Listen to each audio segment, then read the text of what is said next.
Assalamualaikum warahmatullahi wabarakatuh.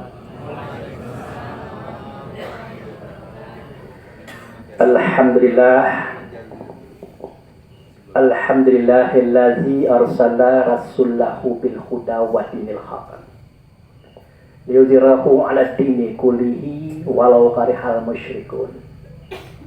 Asyhadu an la ilaha illallah wa asyhadu anna Muhammadan abduhu wa rasuluh la nabiyya ba'da. Allahumma shalli ala sayyidina Muhammad wa ala ali sayyidina Muhammad. Amma ba'du. Yang saya hormati Bapak Kepala Kelurahan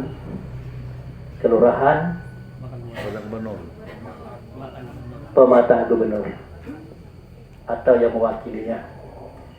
Yang saya hormati Bapak Ketua RT, Ketua RW daerah setempat. Yang saya hormati para pemuka masyarakat, kaum ulama cerdik pandai di dalam negeri. Yang saya hormati Pak Imam Khotibul Gharim. Yang saya hormati bapak-bapak, ibu-ibu, saudara-saudari yang berhadir pada malam hari ini. Wabil khusus keluarga besar daripada Bapak Abdul Hamid, sebagaimana yang disampaikan oleh Kakanda Jauhari tadi, ceritanya seperti itu. Telah berpulang ke rahmatullah salah seorang saudari kita, yaitu istri daripada Bapak Abdul Hamid.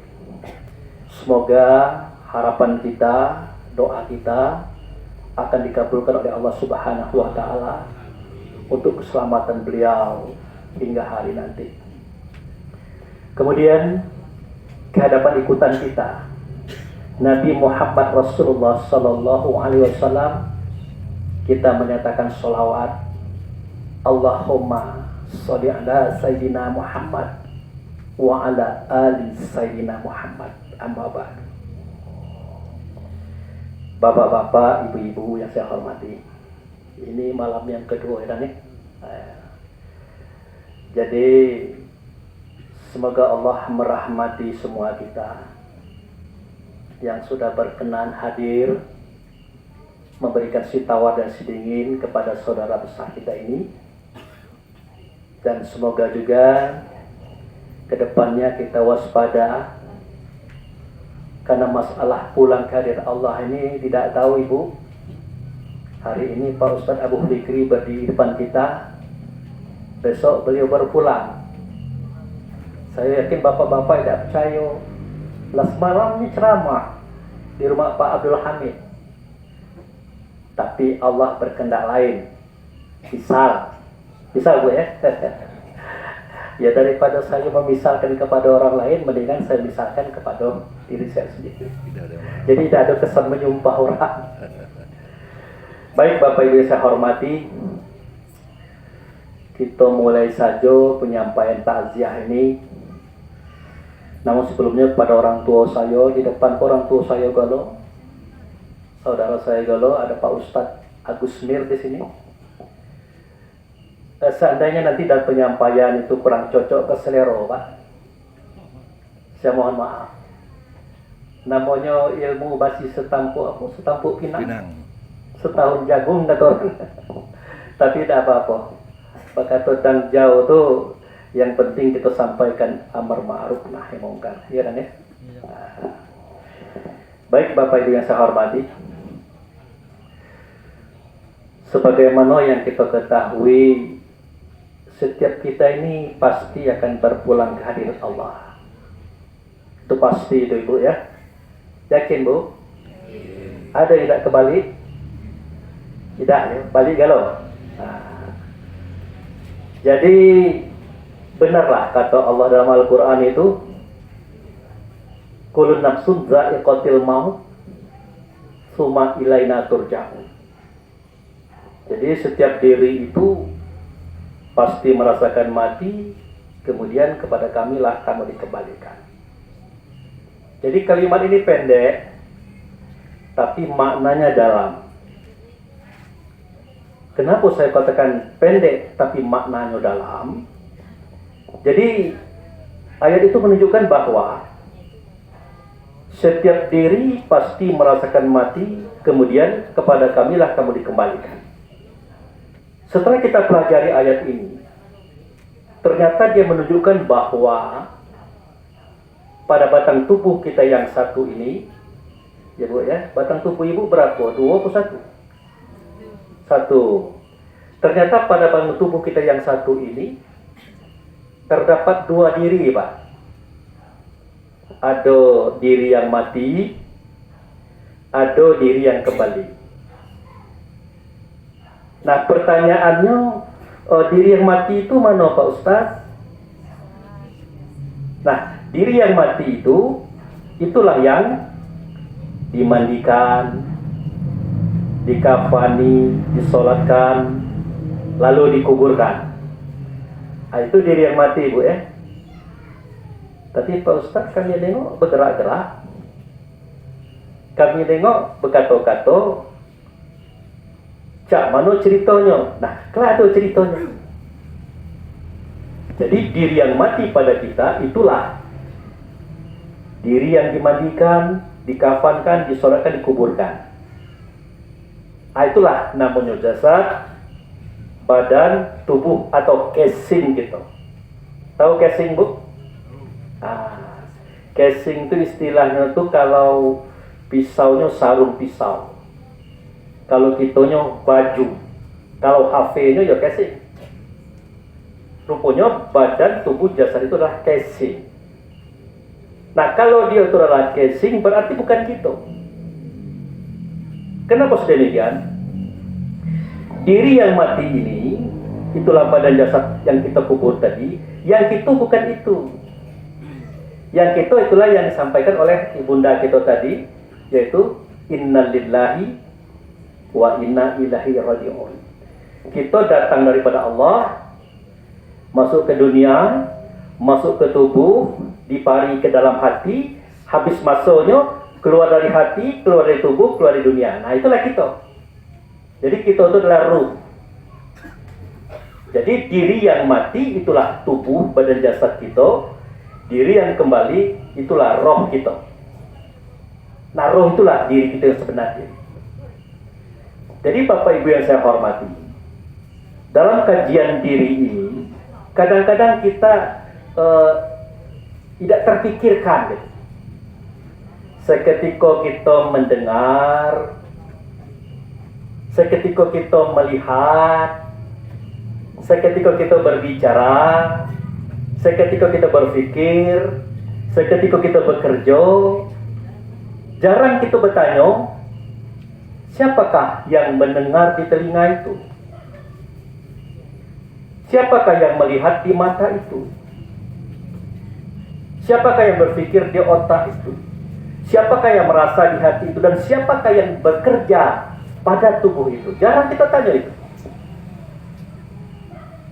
Ternyata yang mendengar di telinga, yang melihat di mata, merasa di hati, berpikir di otak, itulah roh kita itu. Ya, terima kasih. Gelas bola gitu. Gelas. Itu. Aduh, gelas itu gelas. Oh, ada rezeki, Pak. Silakan dibagi dulu, Pak. Jadi kita sambil jalan ya. Nah. Ustaz minum pula, Ustaz. Jadi yang mendengar di telinga, yang melihat di mata, yang berpikir di otak, merasa di hati, ternyata itu adalah roh kita. Nah, jadi roh inilah yang selama ini bekerja ke pasar, bekerja ke kebun, bekerja di kantor, mencari piti. Kira-kira piti itu untuk apa, Bu? Untuk makan, untuk minum, pakaian, untuk rumah, kendaraan, macam-macam dan sebagainya. Jadi selama ini, kalau kita pergi pagi pulang sore, orientasinya adalah mencari uang. Setelah dapat uang, kita belikan kepada sesuatu yang menjadi kebutuhan tubuh, kebutuhan badan, kebutuhan jasad. Ya, seperti makan, minum, pakaian, tempat tadi. Apakah dalam agama dilarang? Tidak. Bahkan dianjurkan, kasihlah tubuh itu makanan yang enak-enak, minuman yang segar-segar. Kasihlah tubuh itu pakaian yang bagus-bagus, rumah yang mewah, kendaraan yang megah. Kasih. Tetapi ingat, kita bisa memberikan itu kepada tubuh kan kita beli. Kita belikan dengan duit.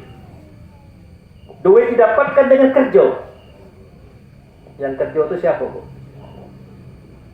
Tubuhkah apa roh? Roh kita yang bekerja.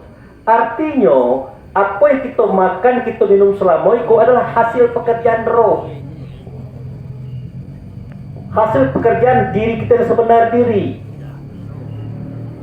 Jadi seketika kita sudah mendapatkan hasil-hasil itu, silakan baik. Badan nak makan, badan nak minum, nak berbaju elok, silakan baik, tidak dilarang.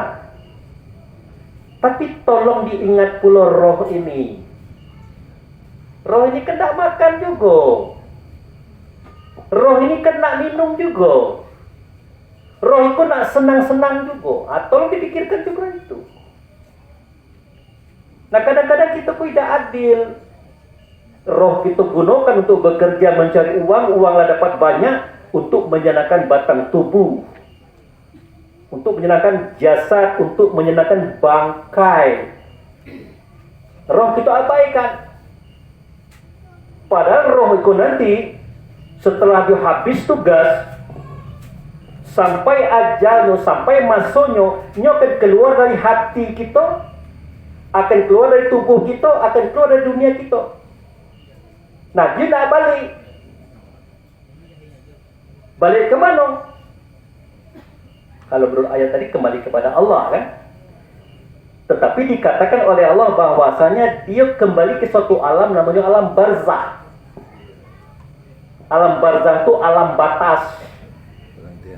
Dunia tidak lagi, karena badannya lah tidak ada lagi, lah hancur di tanah.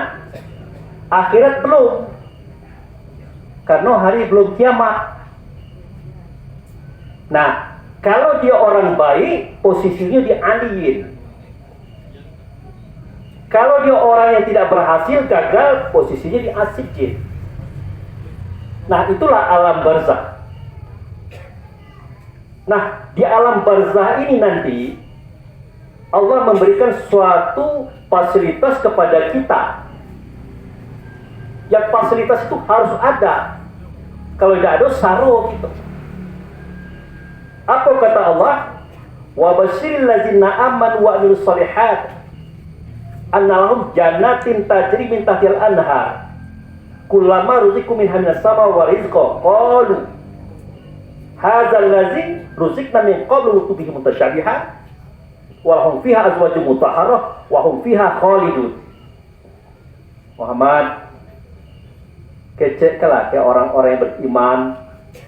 Kelak kalau dia sampai ajalnya, dia keluar dari hatinya, dia keluar dari tubuhnya, dia keluar daripada dunianya. Aku tunggu di suatu tempat namanya aliyin. Itu tempat transit, Pak. Di situ kelak ada sebuah rumah, atapnya perak, dindingnya emas, lantainya mutiara merah yakut. Di bawahnya ada sungai, sungai 4 macam. Ada sungai susu, sungai arak, sungai madu, sungai air putih. Di dalamnya ada perabot, ada pelayan. Di sekitar rumah itu ada kebun-kebunan atau buah-buahan yang sangat banyak. Dan mereka memakan buah itu sambil berkata, hadzal ladzi ruziqna min qablu bihi mutasyabiha. Wah, itu kan buah durian yang pernah kita makan di dunia kemarin. Ada cerita kayak kawannya yang kita beli di depan stadion. Nah, itu. Sampai begitu Allah menceritakan kepada kita, menunjukkan bahwa di alam berikutnya kita butuh makanan, minuman, pakaian, tempat. Kita butuh fasilitas. Nah, ini saya sampaikan kepada Bapak Ibu pada malam hari ini supaya kita ingat, berasa roh itu juga butuh gitu nah. Jangan kita hanya memanjakan badan fisik jasad saja, tapi kita lupakan roh yang mencari uang tadi. Dia butuh, memang hari ini belum. Hari ini belum. Tapi nanti setelah dia kembali kepada Allah, dia butuh tinggal di aliyin, dia butuh rumah yang indah megah tadi. lengkap dengan makanan dan pelayanan. Dia butuh itu.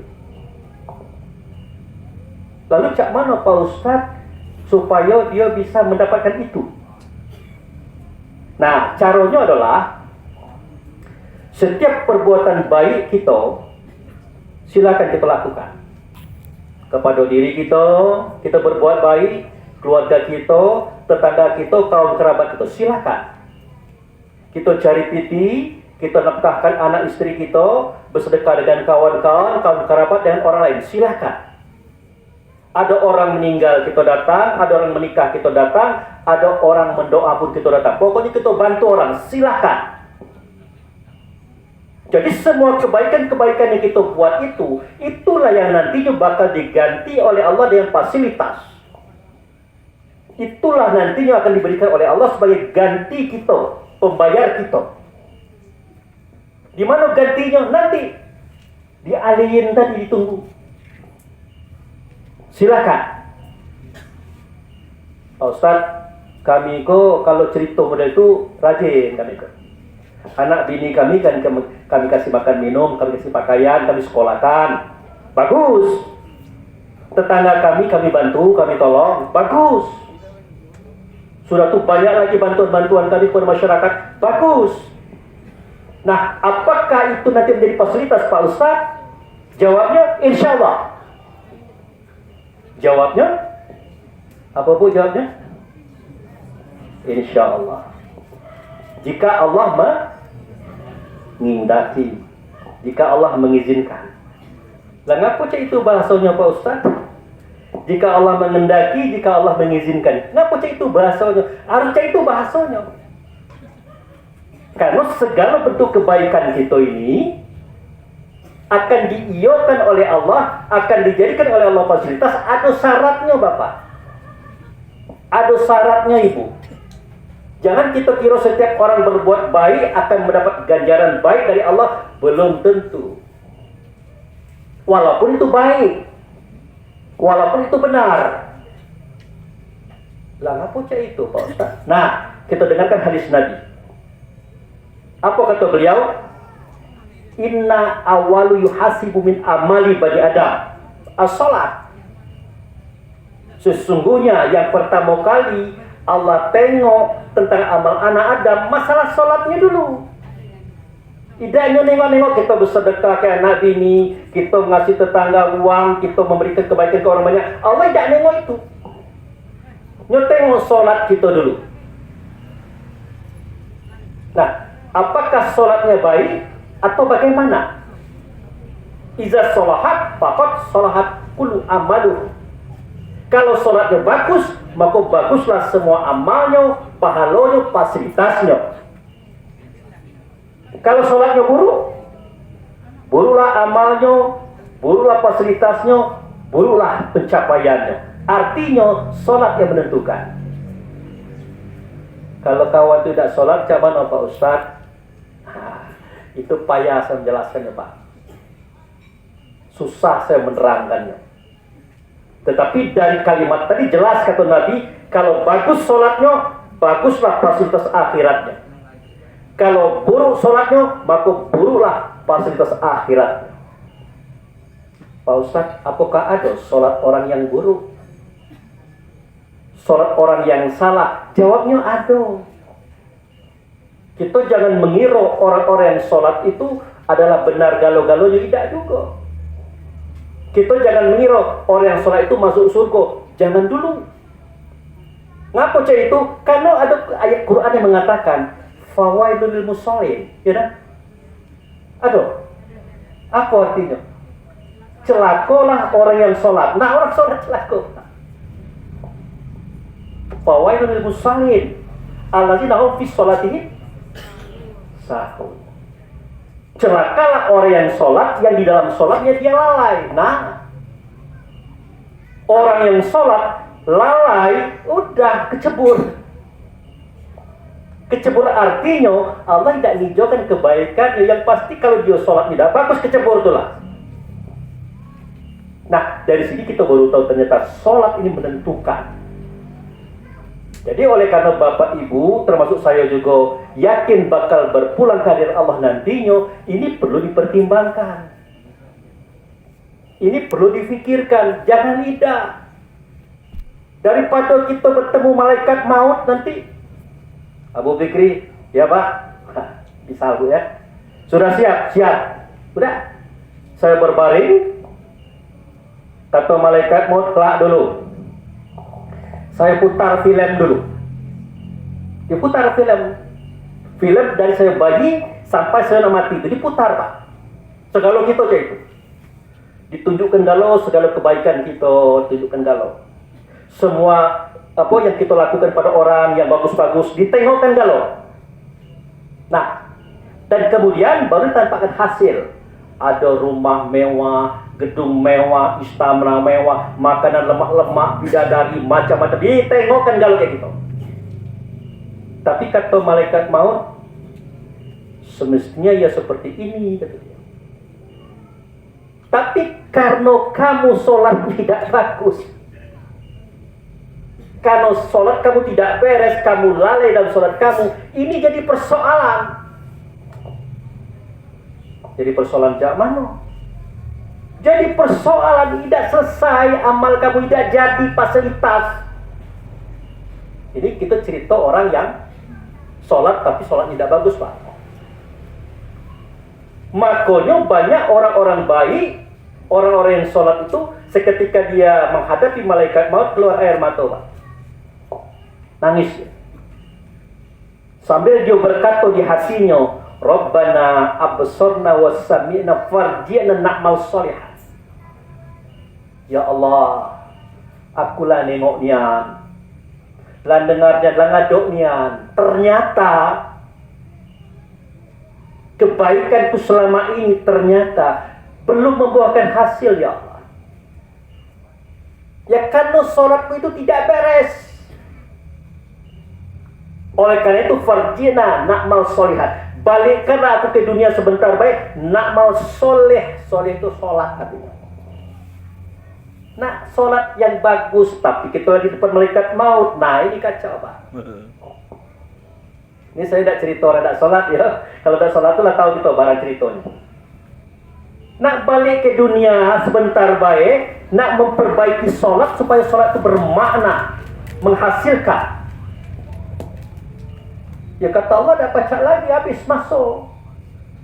Kemarin Ustadz Abu Fikri waktu Dr. Ajian ngasih tahu kayak kamu, tapi kamu udah aminkan, misal. Jadi Bapak Ibu saya hormati, sholat itulah kuncinya. Kunci fasilitas kita di akhirat besok ini sholat itulah. Nah kalau kita nak nengok susahnya hidup di akhirat nanti, tengok aja bulan puasa. Bulan puasa kita sahur pagi-pagi itu kan, waktu fajar kan kita sahur itu. Nah masuk pagi, siang sampai sore bedek berbunyi kan kita makan, kita minum. Apa kata Allah? Jangan dulu makan, jangan dulu minum, walaupun beduk lagu bunyi. Jadi macam mana ya Allah? Tambah 3 hari lagi. Nah, paham Bu? Puasa tambah 3 hari lagi, jangan berbuka dulu kata dia. Lihat gitu.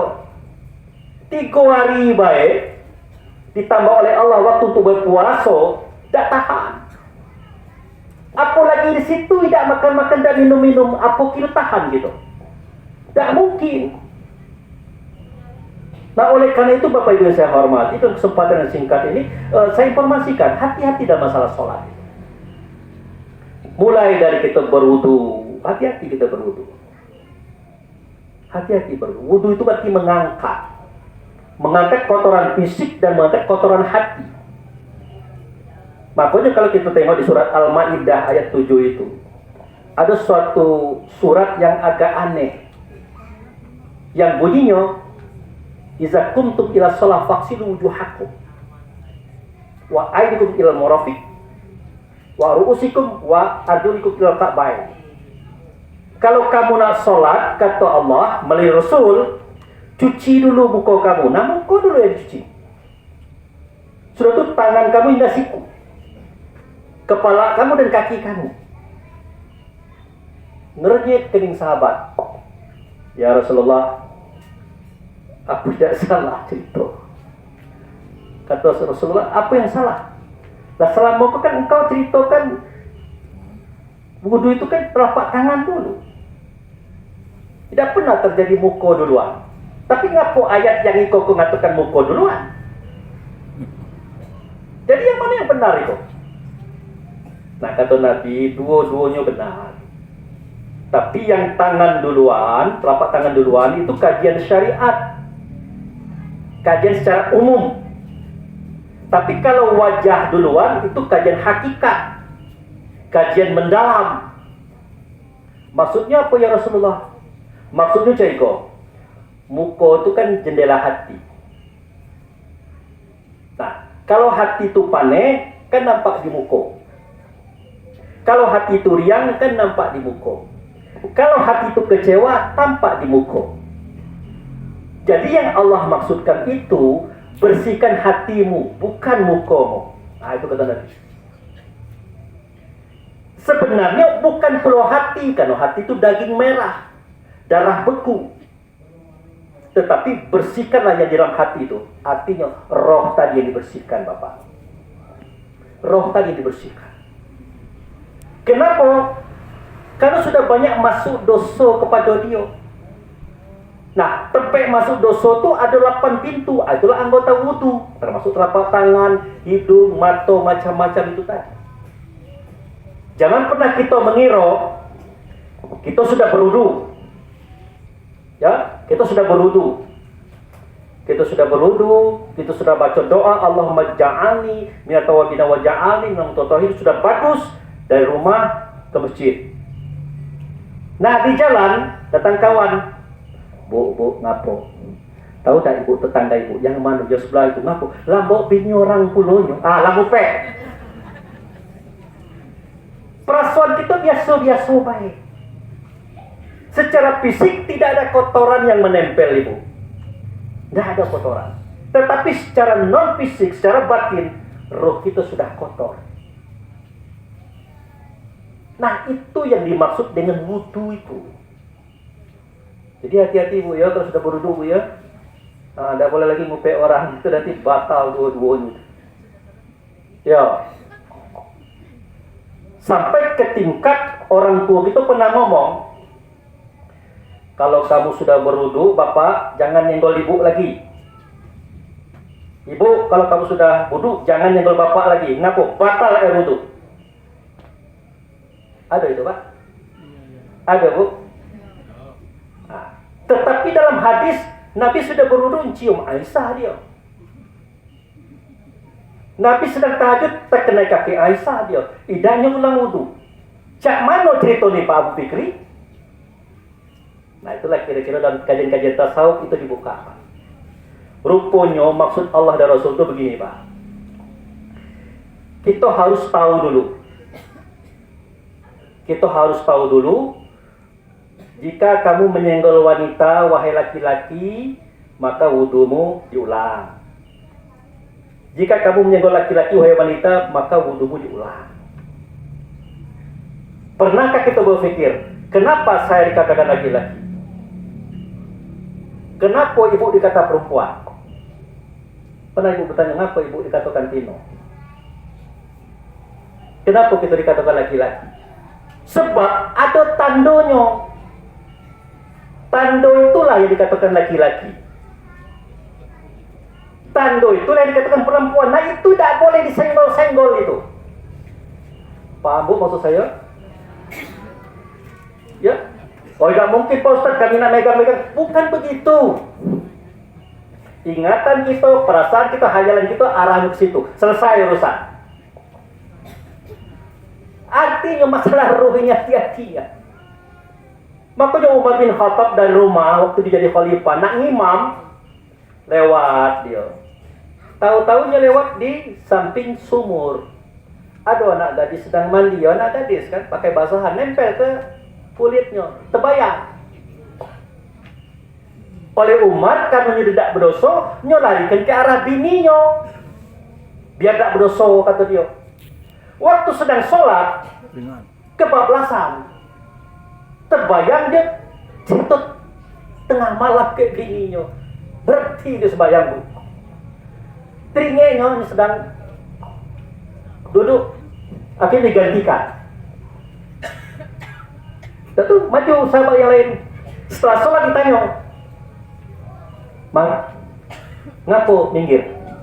Buang angin kah atau apa? Kata Umar, aku sudah menyentuh perempuan. Yang tidak ngerti bingung. Kapan Tino lewat? Dado Tino lewat tadi. Kata kawan tuh bukankah itu pikiran Umar, perasaan Umar, ingatan Umar sudah menyentuh kepada perempuan. Perempuan itu bukan manusia, tandonya tuh nah. Mar, siapa yang kau pikir tadi? Orang rumah. Begitu Pak, Ibu. Dalam niat kaji Islam itu. Itu dalam wudhu itu dijagonian itu, dijagonian. Jangan sampai ada kebencian, iri dengki kita ke orang, marah macam-macam. Jangan. Karena hakikatnya yang dicuci itu adalah ruh tadi. Kalau masalah badan ini terus terang saja Ibu, kalau kita luko, ya, tidak boleh kena air, tak apa-apa, dan siram. Kalau air danyo, tak apa-apa, tidak pakai air, tayamum, gampang. Tapi kalau yang di dalam itu kotor, tak dia. Nah kita mandi 7 kali, berwudu 100 kali, tapi kita di hati muria-muria atau muria-muria sibuk mikirkan persoalan orang lain, aib orang lain, sudah kena aib itu. Nah artinya saya sampaikan kepada Bapak Ibu malam ini, dari situ kita mulai. Jangan sampai ada yang kotor ruh kita itu. Sudah. Masuklah kita ke masjid. Mulai kaki kanan. Allah maftah alayya abwabur rahmah wal jannataka.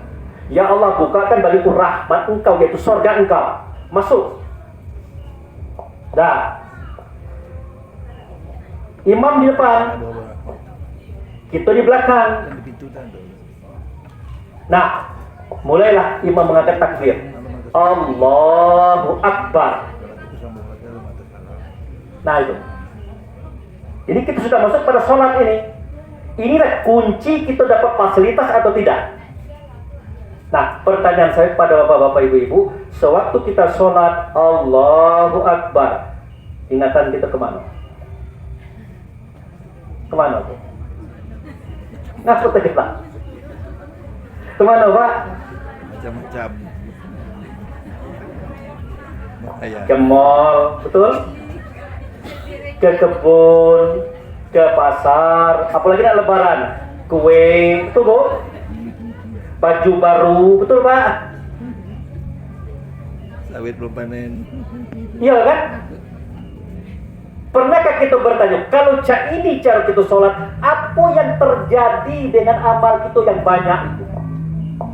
Pernahkah kita pikirkan itu? Pernah Ibu pikirkan?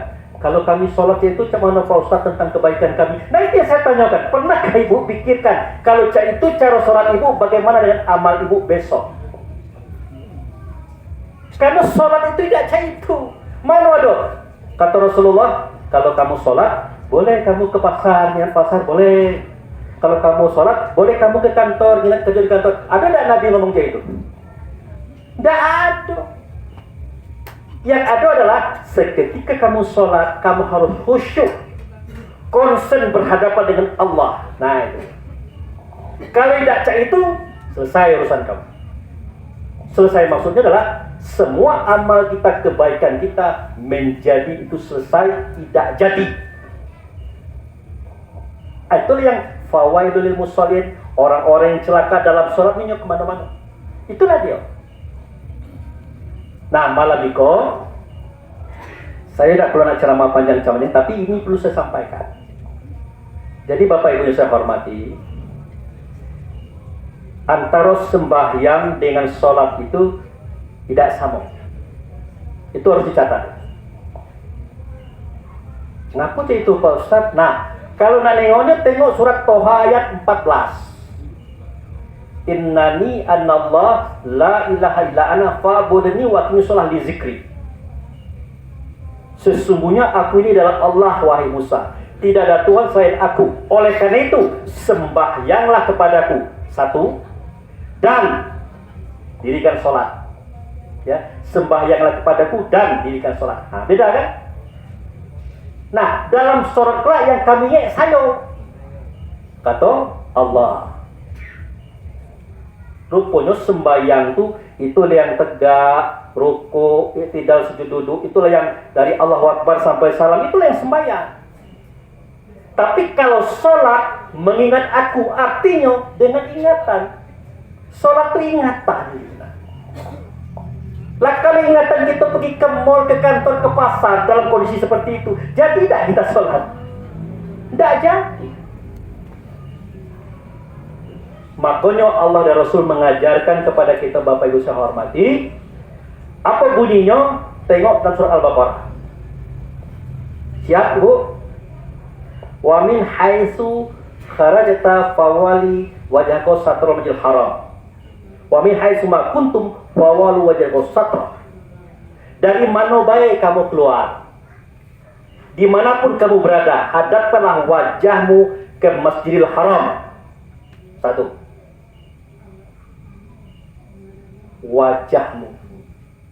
Jadi Allah dan Rasul itu mengecek kayak tubuh atau kayak roh gitu.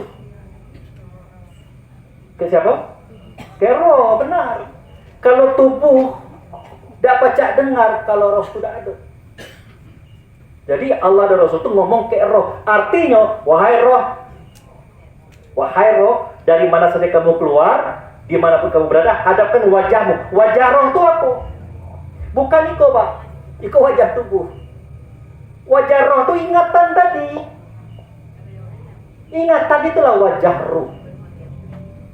Dari mana saja kamu berada, dimanapun kamu berada, hadapkan wajahmu ke Masjidil Haram. Nah, itulah makanya rukun Islam 5 itu adalah haji ke Baitullah. Wajib hukumnya.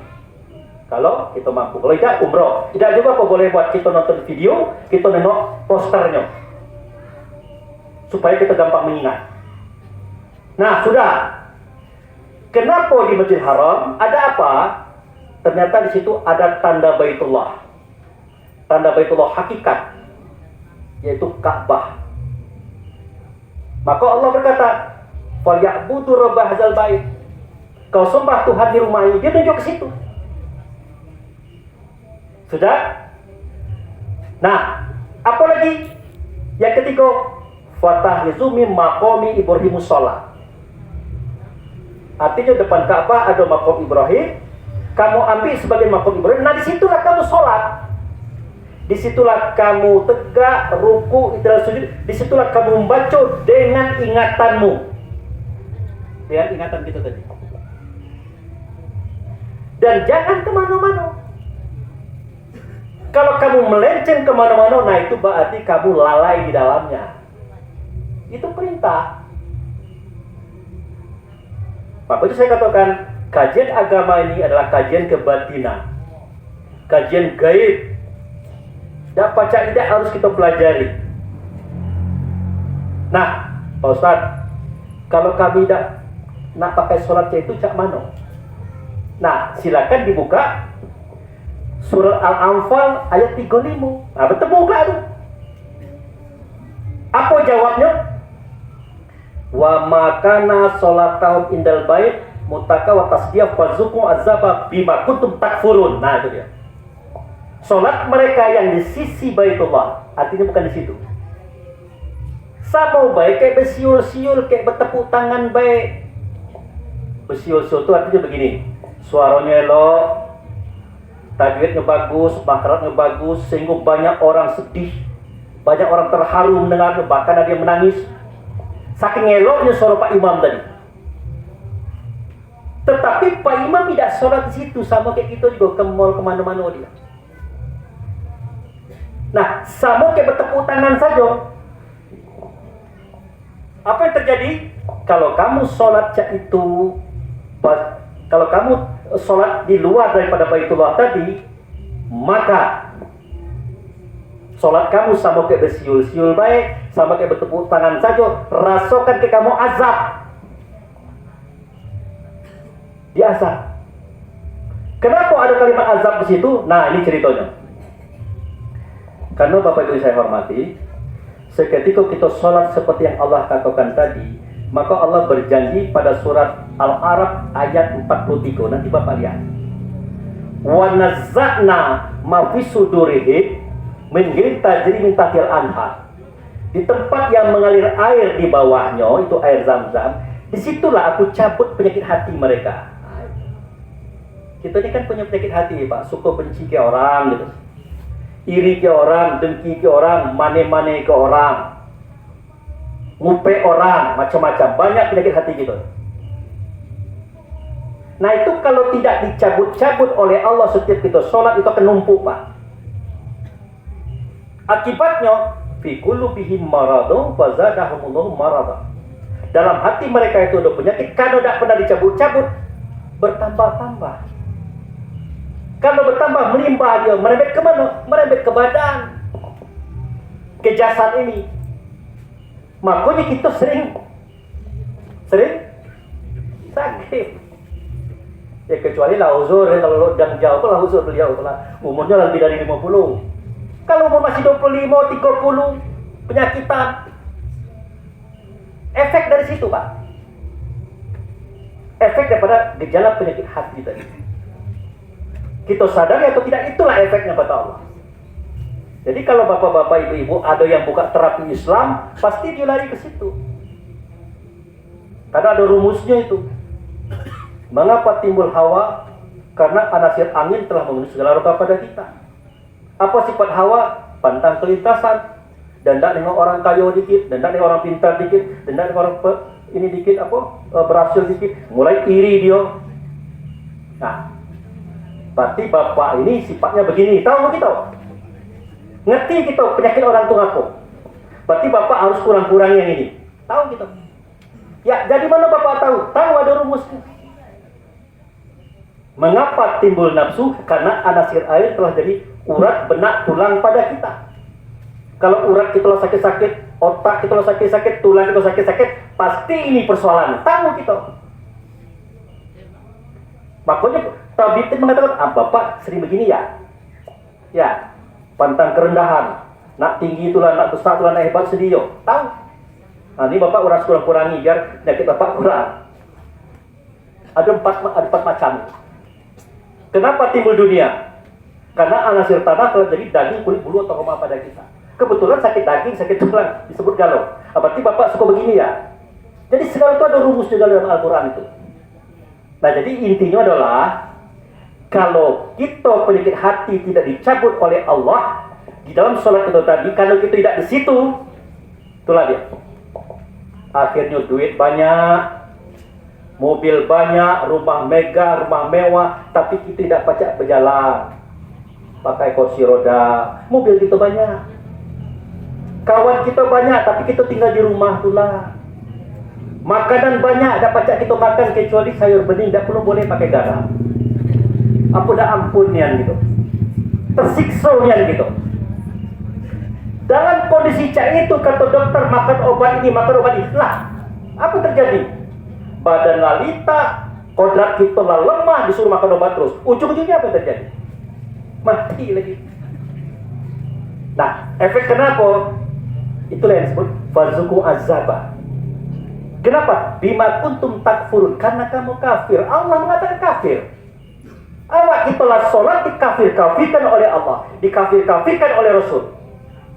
Makanya kata Nabi, baina kufar wal mu'min taraku sholat. Ada? Perbedaan si kafir dengan beriman itu adalah meninggalkan sholat. Kita kira orang yang tidak sembahyang di luar itu. Kalau yang di luar itu tidak perlu kita ceritakan lagi. Perbedaan orang kafir dengan orang beriman itu adalah meninggalkan sholat. Kalau dia sholat seperti itu, namanya dia beriman. Kalau dia tinggalkan Tuhan dalam sholatnya, pergi ke pasar kemana-mana, berarti dia mengingkari. Dia menyalahi prosedur. Dalam bahasa Arab itulah tadi kafir. Ada itu. Nah, oleh karena itu Bapak Ibu saya hormati, berat memang. Ya, wasta'inu bis-sabri was shalah innaha kabirah. Benar. Dirikanlah sholat itu. Jika kamu nak minta tolong kepada Allah dengan sholat dan sabar. Tapi itu berat. Saking beratnya kata Nabi, ajarilah anakmu itu usia 7 tahun tuh, mulailah belajar sembahyang. Mulailah belajar sholat. Karena sholat dan sembahyang itu tidak hanya fisik, Tidak hanya bacaan, tapi pemikiran, perasaan, ingatan, kesadaran. Dipakai galau. Untuk apa? Ke situ.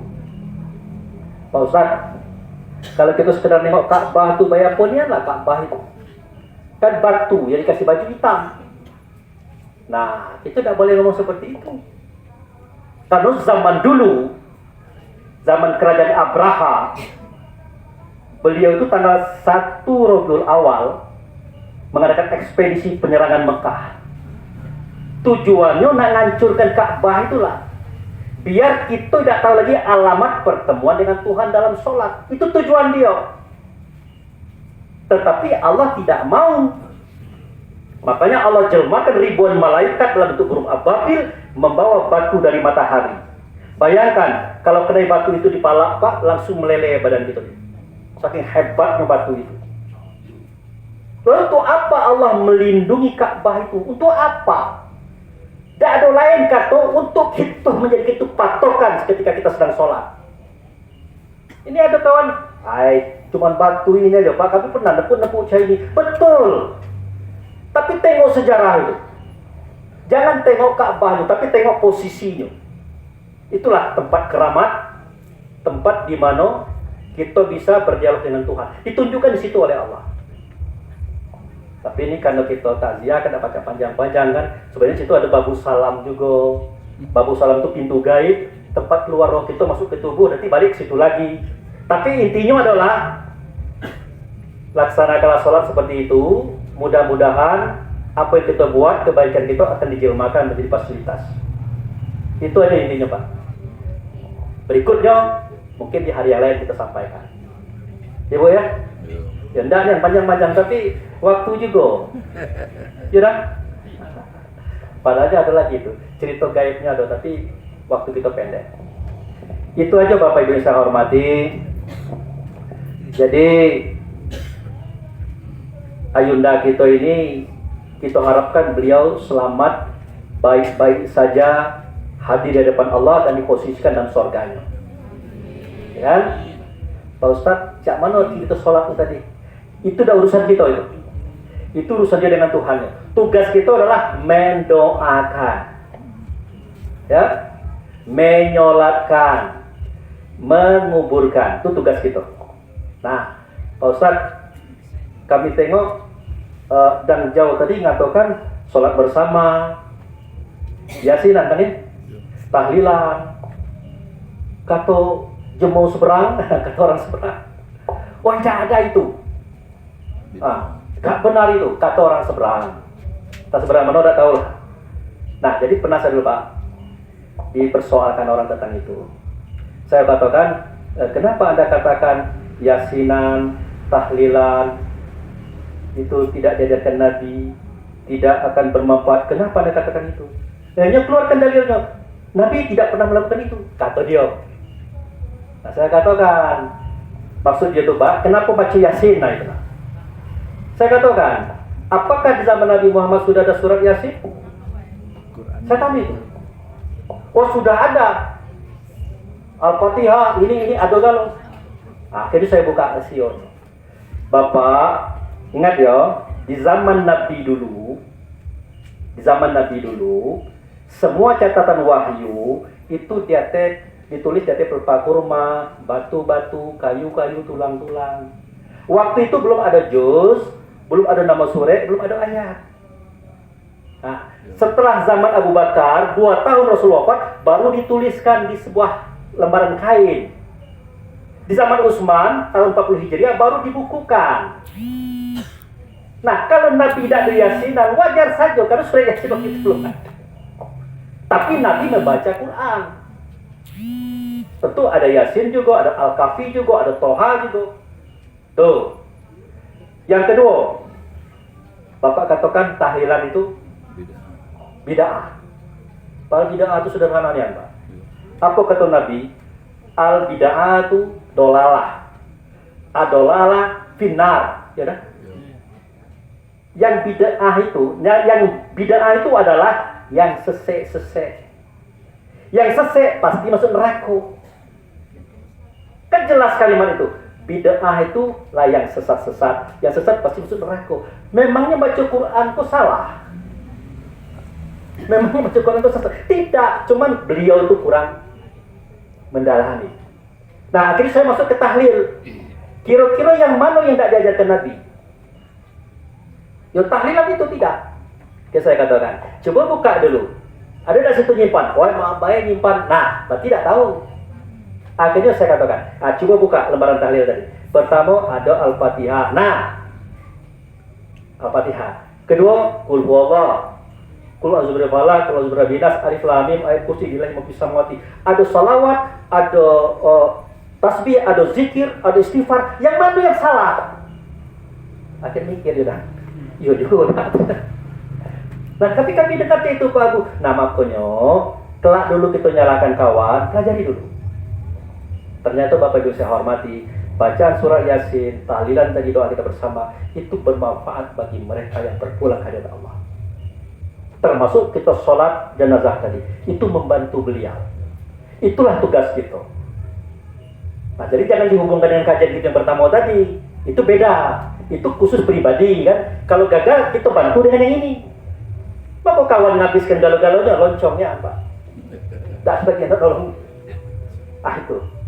Jadi benarlah apa yang dikerjakan oleh adik-beradik kita selama ini, yasinan, tahlilan, dan doa-doa tadi. Nah, ada kadang-kadang dipersoalkan lagi. Kadang-kadang Pak ada kue-kue pun, ada makan-makan pun. Lah kawan lo kan merasa berterima kasih. Keluarga ini berterima kasih, Bapak sudah memandikan, menyampaikan ke kuburan dan macam-macam. Bapak sudah hadir kepada kami. Kami berterima kasih. Ya dikasih minum lah. Ada kue dikasih kue. Tapi ada makanan Pak, silakan saja kalau memang Bapak mampu. Silakan. Kami tidak akan menolak. Lah orang bersedekah kok ditolak? Kan begitu. Tapi ada 3 hari, 7 hari. Jangankan 3 hari. Kalau nyedak 3 hari, terserah dengan dia. Mampitinya ada. Kenapa kita repot dengan 3 hari, 7 hari, sekian hari? Kan gitu Bu. Gampang baik kita berpikir. Tapi dengan pemikiran yang tenang, hati yang jernih, mudah-mudahan tidak ada masalah. Jadi itu aja Bapak Ibu yang saya hormati.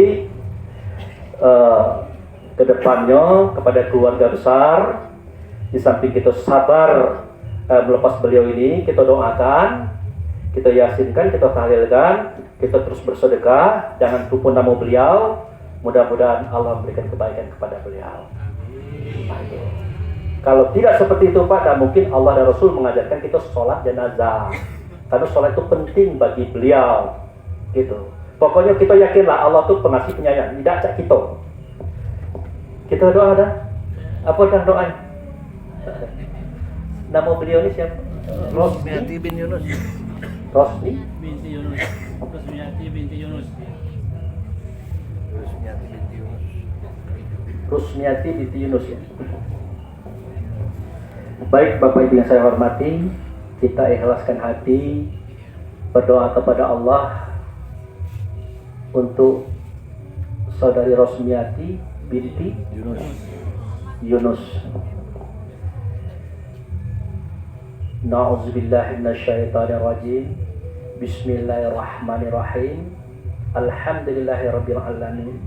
Asyhadu an la ilaha illallah wa asyhadu anna Muhammadar Rasulullah. Allahumma shalli ala sayyidina Muhammad wa ala ali sayyidina Muhammad. Ila hadratin Nabi Mustafa Muhammad sallallahu alaihi wasallam wa ala ali min azwaji wa dzurriyyati wal baiti wa bil khusus Rosmiati binti Yunus wa lahum kiramil Fatihah. A'udzu billahi minasyaitonir rajim. Bismillahirrahmanirrahim. Alhamdulillahirabbil alamin. Ar-Rahmanir-Rahim. Malik yaumiddin. Iyyaka na'budu wa iyyaka nasta'in. Ihdinas siratal mustaqim. Siratal ladzina an'amta 'alaihim ghairil maghdubi 'alaihim waladdallin. Amin. Amin ya Allah. Amin ya Rahman. Amin ya Rahim. Amin ya Karim. Allahumma ya Allah, pada malam hari ini ya Allah, secara hakikat kami telah hadir di hadirat Engkau. Keadaan kami dengan dosa kami yang banyak, kesalahan kami yang banyak, kekeliruan kami yang banyak. Ampunlah dosa kami ya Allah, dosa kedua orang tua kami ya Allah, dosa keluarga kami ya Allah, dosa kaum kerabat kami ya Allah, dosa guru-guru kami ya Allah, dosa para pemimpin kami ya Allah, wabil khusus dosa daripada saudari kami Rosmiati binti M. Yunus. Allahumma ya Allah, tunjukkanlah kepada kami yang benar itu adalah benar, berikan kami kekuatan untuk melaksanakannya. Tunjukkanlah kepada kami yang salah itu adalah salah, berikan kami kekuatan untuk menepiskannya. Ya Allah ya Rahman ya Rahim ya Malikal Qudusus Salam ya la ilaha illa anta. Allahumma ya Allah, pada hari ini wabil khusus kami serahkan doa ini untuk beliau ya Allah, saudari kami Rosmiati binti M. Yunus. Ya Allah ya Tuhan kami, ampunkanlah dosa-dosanya, maafkanlah kesalahannya, maafkanlah kekeliruannya.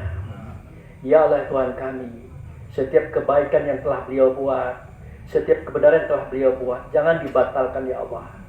Jadikanlah fasilitas hidupnya di akhirat nanti ya Allah. Sampaikan kepada Engkau ya Allah, dalam jannahnya Engkau ya Allah, dalam surganya Engkau ya Allah.